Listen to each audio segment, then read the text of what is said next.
Hello दोस्तों, आपका स्वागत है आपका अपना चैनल स्टडी विद अरविंद में।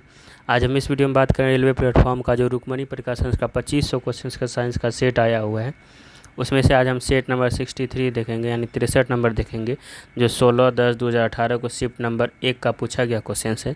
ये 2500 क्वेश्चन का साइंस का सेट बनाया गया है, तो आप इसको ज़रूर शुरू से अंत तक देखिए। अगर आप इस चैनल पर नए हैं, चैनल को सब्सक्राइब, लाइक और शेयर जरूर कीजिए। अगर आप इसका PDF लेना चाहते हैं तो study with Arvind Telegram channel पर जाकर के आप इसका PDF भी ले सकते हैं। ये प्रीवियस ईयर 2018 में TCS पैटर्न पर आधारित है। ये जो जितना भी क्वेश्चंस पूछा गया है, ये एक शिफ्ट में जितना क्वेश्चन है उसी का एक सेट बनाया गया है।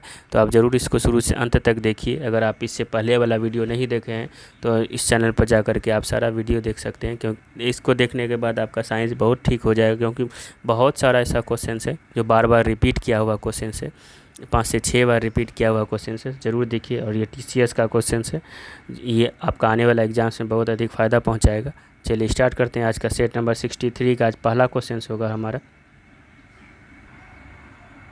चलिए 63 का आज हम पहला क्वेश्चन देखेंगे। ये क्वेश्चन बहुत बार बार रिपीट किया हुआ क्वेश्चन है। जो पहला क्वेश्चन है लगभग 5-6 से शिफ्ट में आया हुआ क्वेश्चन है। चलिए देखिए क्वेश्चन से, विभिन्न माध्यम में 25 डिग्री सेंटीग्रेड पर ध्वनि की चाल के संदर्भ में निम्नलिखित से कौन सा कथन सत्य है। देखिए स्टील में जो चाल होता है, ये स्टील में ध्वनि की चाल 5960 होता है, ये सही है। ये 5960 होता है ध्वनि की चाल स्टील में। दूसरा है निकेल में 60-40 होता है, ये भी सही है आपका। निकेल में क्या होता है, 60-40 होता है। तो आपका दोनों सही हो जाएगा, ये भी सही हो जाएगा, ये भी। तो क्या हो जाएगा आपका B नंबर आंसर सही हो जाएगा। तो स्टील में याद रखिए 5960 होता है और निकेल में 60-40 होता है। चलिए नेक्स्ट क्वेश्चन से हमारा 2 नंबर। देखिए 2 नंबर क्वेश्चन क्या बोल रहा है, ये न्यूमेरिकल्स है आपका, तो ज़रूर आप वीडियो पॉज करके बनाइए। 11 kg का एक वस्तु भूमि से 8 मीटर की ऊंचाई पर हो तब इसमें से निहित ऊर्जा कितनी होगी, जबकि दिया गया G का मान है 9.8। तो यहाँ पे हम स्थितिज ऊर्जा वाला फार्मूला लगाएंगे mgh, क्योंकि m दिया हुआ है, यहाँ पे आपका G भी दिया हुआ है और h भी दिया हुआ है, तो इससे आप निकल जाएगा। इसका आंसर आपका क्या आ जाएगा, 2 का आपका B नंबर, यानी 862.4 जूल हो जाएगा। ज़रूर आप इसको बनाइए वीडियो को पॉज करके। चलिए नेक्स्ट क्वेश्चन है हमारा 3 नंबर। देखिए क्वेश्चन क्या बोल रहा है, दाब जो होता है, दाब क्या है, ये उच्छेद बटे क्षेत्रफल है। प्रेशर जो होता है इसका फार्मूला ही होता है P बराबर F/A। जो प्रेशर बराबर होता है ये F/A होता है, जिसको हम उच्छेद यानी फोर्स को बल बोलते हैं या उच्छेद बल बोलते हैं। एरिया आपका क्षेत्रफल हो गया। क्या हो जाएगा, दाब बराबर उच्छेद बटे क्षेत्रफल, आप याद रखिए इसको। चलिए नेक्स्ट क्वेश्चन है हमारा 4 नंबर। निम्नलिखित में से किस में उत्तल दर्पण का उपयोग किया जाता है। तो उत्तल दर्पण का जो हम उपयोग करते हैं, कहाँ करते हैं, रिव्यू मिरर के रूप में या साइड मिरर के रूप में करते हैं, या पश्च दृश्य देखने में काम करते हैं। ये तीनों में यही उत्तल दर्पण का उपयोग किया जाता है, जो ड्राइवर अपने बगल में रखता है पीछे की ओर देखने के लिए। चलिए 4 का D नंबर आंसर से। नेक्स्ट क्वेश्चन है हमारा 5 नंबर क्वेश्चन आपका क्या बोल रहे हैं कि देखिए, मेंडलीव की आवर्त सारणी में निम्नलिखित समूहों में से किस तत्व के समूह बाद में तालिका में जगह मिला था।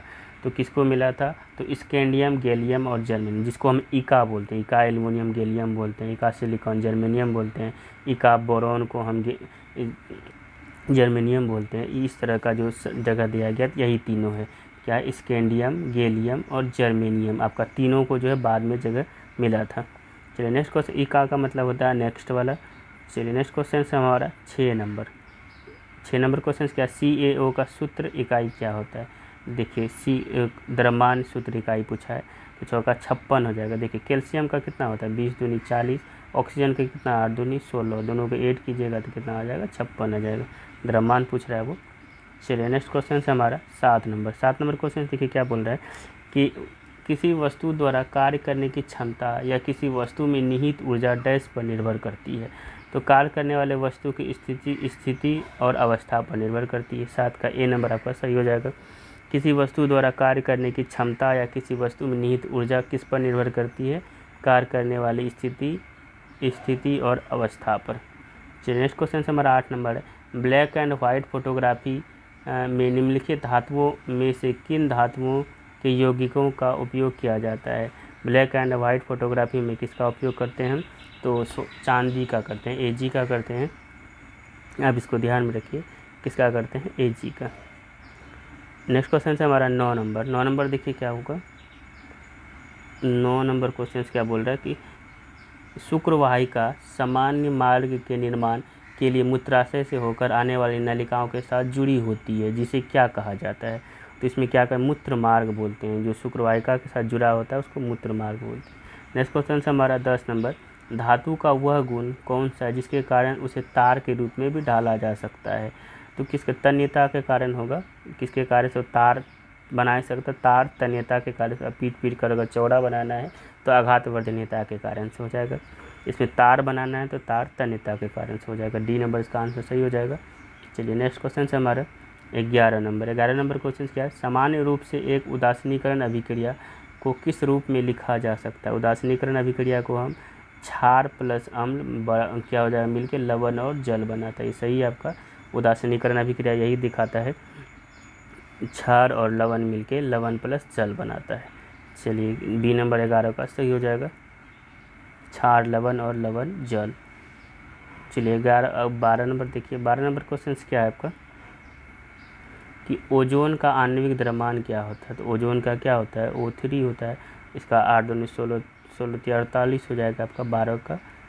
12 नंबर क्या हो जाएगा, 12 का आपका 8, इसका क्या होता है 8, ऑक्सीजन का 8 और 16 हो जाएगा आपका। 16 या 48 हो जाएगा, यानी बी नंबर आपका आंसर इसका सही हो जाएगा। सही है आपका 12 का बी नंबर। चलिए नेक्स्ट क्वेश्चन है आपका 13 नंबर। निम्नलिखित से किसके मध्य जड़त्व का मान अधिकतम होता है। तो जड़त्व का मान किसके होगा, तो रेलगाड़ी और हवाई जहाज़ का जो होगा वो देखिए 10 रुपये के सिक्के और 5 रुपये इसमें नहीं होगा। स्कूटर बस छोटा हो जाता है, एक आकार सब जितना बड़ा देखेंगे उसमें हो जाएगा आपका। रेलगाड़ी और हवाई जहाज़ के बीच जो है आपका जड़त्व का मान क्या होगा, अधिकतम होगा। 13 का बी नंबर आंसर आपका सही हो जाएगा। नेक्स्ट क्वेश्चन से देखते हैं 14 नंबर। 14 नंबर क्वेश्चन देखिए क्या बोल रहा है कि 1 मिलियन में पानी 320 ग्राम की मात्रा, सामान्य नमक की मात्रा 41 ग्राम है। तो द्रव्यमान प्रतिशत द्वारा द्रव्यमान के संदर्भ में इसकी सांद्रता कितनी होगी। देखिए इस तरह का क्वेश्चन बहुत बार पूछा गया। इसमें कुछ नहीं करना होगा आपको, एक तारीख जो छोटा होगा उसको ऊपर लिखेंगे, उसके बाद छोटा आप प्लस जो बड़ा है 320 ग्राम उसको नीचे आप मल्टीप्लाई 100 से, परसेंटेज निकालना है तो 100 से कर देंगे। इसको जब सॉल्व करेंगे तो आपका आंसर आ जाएगा। 14 का आपका क्या हो जाएगा, डी नंबर आपका आंसर सही हो जाएगा। चलिए नेक्स्ट क्वेश्चन है आपका 15 नंबर। 15 नंबर क्वेश्चन देखिए क्या बोल रहा है। 15 नंबर क्वेश्चन है आपका कौन सा रॉयज डाइट्स के बारे में गलत है। तो रॉयज डाइट्स के बारे में देखिए गलत कौन है, ये डी नंबर जो है आपका। इनमें पूर्ण विकसित तना, जड़ और पत्तियाँ होती, यही गलत है आपका। रॉयज जो होता है राइजोइड्स के बारे में गलत कौन है, इनमें पूर्ण विकसित तना और जड़ पत्तियाँ होती, ये नहीं होती है इसमें। देखिए सही क्या है, इनकी संरचना और कार्य संवहनीय भूपादप के मूल रोम के समान होती है। वे विभिन्न ऊतकों से बनी बहुकोशिकीय संरचना होती है। ये ब्रायोफाइट्स की निचली बाह्य त्वचा यानी एपिडर्मल कोशिकाओं से बढ़ने वाले उभार होते हैं। तो ये सारा सही है। इनमें खाली पूर्ण विकसित तना और जड़ नहीं होता, यही आपका सही हो जाएगा। मतलब 15 का डी गलत है। चलिए नेक्स्ट क्वेश्चन है 16। एल्केन का समान सूत्र क्या। देखिए एल्केन होगा CnH2n + 2 हो जाएगा आपका। एल्केन एल्कीन एल्काइन होता है। तो ये आपका क्या है, एल्केन का ये जो सूत्र है एल्केन का, और ये जो है आपका सूत्र क्या है एल्कीन का है। यहाँ पे आपको खाली कीन लगा देना है, एल्कीन हो जाएगा।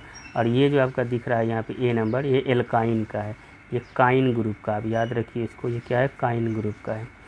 तो एल्केन का क्या होगा CnH2n + 2, एल्कीन का क्या होगा CnH2n, एल्काइन का क्या होगा CnH2n - 2। आप ध्यान में रखिए इसको, ये बहुत पूछा जाता है, बहुत बार पूछा गया है क्वेश्चन। चलिए नेक्स्ट क्वेश्चन है मेरा 17 नंबर। 17 नंबर देखिए क्या बोल रहा है ये प्रतीक बता रहा है किसका एक प्रतिनिधित्व करता है। ये जो आपका एक वोल्ट मीटर का भी दिया हुआ था, किसका प्रतिनिधित्व करेगा, वोल्ट मीटर का। चलिए नेक्स्ट क्वेश्चन है हमारा 18 नंबर। 18 नंबर क्या बोल रहा है देखिए। 18 नंबर क्वेश्चन है हमारा कि एंटीबैक्टीरिया दवा का उपयोग करने पर यह देखा गया है कि, क्या देखा गया है वो देखिए इसमें से। तो इसका हो जाएगा आपका कि बैक्टीरिया की संख्या पहले घंटे में 4% कम हो जाता है, दूसरे घंटे में संख्या 5% बढ़ जाती है, तीसरे घंटे में संख्या 10% बढ़। यदि बैक्टीरिया की संख्या 50 होता है 5 लाख हो तो 3 घंटे के अंत में बैक्टीरिया की संख्या कितने % वृद्धि हो जाए। ये आपका मैथ टाइप का हो जाएगा, तो इसको ज़रूर आप बनाइए। तो इसका आंसर क्या हो जाएगा आपका 10.88% हो जाएगा। एंटी बैक्टीरियल वाला है ये, इसको वीडियो पॉज करके आप बनाइए, कितना आंसर हो जाएगा 10.88 हो जाएगा। चलिए नेक्स्ट क्वेश्चन से हमारा 19 नंबर है। देखिए 19 नंबर क्वेश्चन क्या बोल रहा है कि डैश एक 20 सेंटीमीटर लंबे ट्यूब है जो मूत्राशय से मूत्र ले जाता है। तो कौन ले जाता है आपका, ये मूत्र मार्ग ले जाता है। ये कितना सेंटीमीटर लंबा है, इसका 20 सेंटीमीटर लंबा है। डैश एक 20 सेंटीमीटर लंबा ट्यूब है जो मूत्राशय से मूत्र ले जाती है, कौन है, मूत्र मार्ग है। चलिए नेक्स्ट क्वेश्चन हो जाएगा हमारा 20 नंबर। 20 नंबर देखिए क्या बोल रहा है कि 20 नंबर आपका क्या आंसर है। देखिए निम्न में से कौन सा अस्थायी उत्तक का एक उदाहरण है। देखिए अस्थायी उत्तक का कौन उदाहरण है, तो ये जाइलम जो है आपका अस्थायी उत्तक है। जाइलम और फ्लोएम जो है आपका जटिल अस्थायी उत्तक है। क्या है, जटिल है जाइलम और फ्लोएम। और जो स्क्लेरेन्काइमा, पेरेन्काइमा, कोलेन्काइमा, ये सब होता है सरल अस्थायी उत्तक है। इसमें से जटिल कौन होगा, जाइलम और फ्लोएम हो जाएगा। चलिए नेक्स्ट क्वेश्चन से हमारा 21 नंबर। एक बंदूक से गोली चलाई जाती है तो बंदूक पीछे की ओर आती है, तो बंदूक की गतिज ऊर्जा क्या होगी। तो गतिज ऊर्जा जो गोली से क्या हो जाएगा, कम हो जाएगा। अगर गोली से अधिक होगा तो बंदूक आगे निकल जाएगा, गोली से कम होगा तो इसलिए वो पीछे की ओर आ रही है, क्या हो जाएगा, गोली से कम होता है। तो नेक्स्ट क्वेश्चन से हमारा 22 नंबर। प्रत्येक न्यूरॉन एक साइटोन सेल से निर्मित होता है जिसमें से कई छोटे छोटे शाखाएं निकलती है, जिन्हें क्या कहा जाता है। तो शाखाओं को क्या बोलते हैं हम, दुमिकाएँ बोलते हैं। अब इसको ध्यान में रखिए, प्रत्येक न्यूरॉन एक साइटोन सेल से निर्मित होती है जिसमें से कई छोटी छोटी शाखाएं निकलती है, जिन्हें क्या कहते हैं, दुमिकाएँ। 22 का ए नंबर आपका आंसर सही हो जाएगा। चलिए नेक्स्ट क्वेश्चन से हमारा 23 नंबर। 23 नंबर क्वेश्चन देखिए क्या बोल रहा है कि यदि एक वस्तु दोनों सिरों से पकड़ाकर खींची जाती है तो उस पर लागू बल को डैश कहा जाता है। तो उस पर लागू बल को हम क्या बोलते हैं, तो खिंचाव बल बोलते हैं। देखिए यदि वस्तु दोनों सिरों से पकड़कर खींची जाती है तो उस पर लागू बल को खिंचाव बल कहेंगे। चलिए नेक्स्ट क्वेश्चन से हमारा 24 12 वोल्ट का विभवांतर होने वाले दो बिंदुओं के बीच किया गया आकार 36 ज्वलन बिंदुओं के बीच बहने वाला विद्युत आवेश क्या हो जाएगा आपका। आवेश देखिए यहाँ पर वोल्ट दिया हुआ है और जूल दिया हुआ है, तो इसको आप वीडियो पॉज करके ज़रूर बनाइए। इसका आंसर क्या आ जाएगा, देखिए इसका आंसर हो जाएगा 3 आ जाएगा, यानी 3 कूलम्ब्स हो जाएगा। चलिए नेक्स्ट क्वेश्चन से हमारा 25 नंबर। डैश का मान नगण्य होने पर कोई वस्तु नियत गति से चलती है। तो किसका मान अगर नगण्य होगा तो कोई वस्तु नियत गति से चलेगी। तो आपका जो है आंसर क्या आ जाएगा 25 का, बल। अगर बल का मान नियत हो जाए तो कोई वस्तु क्या है, नियत गति से चलेगी। 25 नंबर का क्या हो जाएगा आंसर आपका, ए नंबर आपका सही हो जाएगा। बल का मान नियत होने पर नगण्य कोई वस्तु नियत गति से चलेगी। नेक्स्ट क्वेश्चन से हमारा 26 नंबर। 26 नंबर क्वेश्चन देखिए क्या बोल रहा है, एक संक्रमण धातु नहीं है। तो संक्रमण धातु आपको कौन इसमें से नहीं है, तो आपका ये जो देखिए हीलियम, नियॉन, आर्गन, क्रिप्टन, जो ये नीचे वाला डी ब्लॉक वाला तत्व को क्या बोलते हैं हम, संक्रमण धातु बोलते हैं। डी ब्लॉक जो 3 से 12 तक होता है। चलिए NP जो है आपका ये क्या है, एक संक्रमण धातु नहीं है। 26 का ए नंबर आंसर आपका सही हो जाएगा। चलिए इस तरह से हमारा सेट नंबर 63 ख़त्म हुआ। अगर आप इसे पिछला नहीं देखें तो आप ज़रूर देखिए चैनल पर। अगर आप चैनल पर नए हैं चैनल को सब्सक्राइब, लाइक और शेयर जरूर कीजिए। Thank you.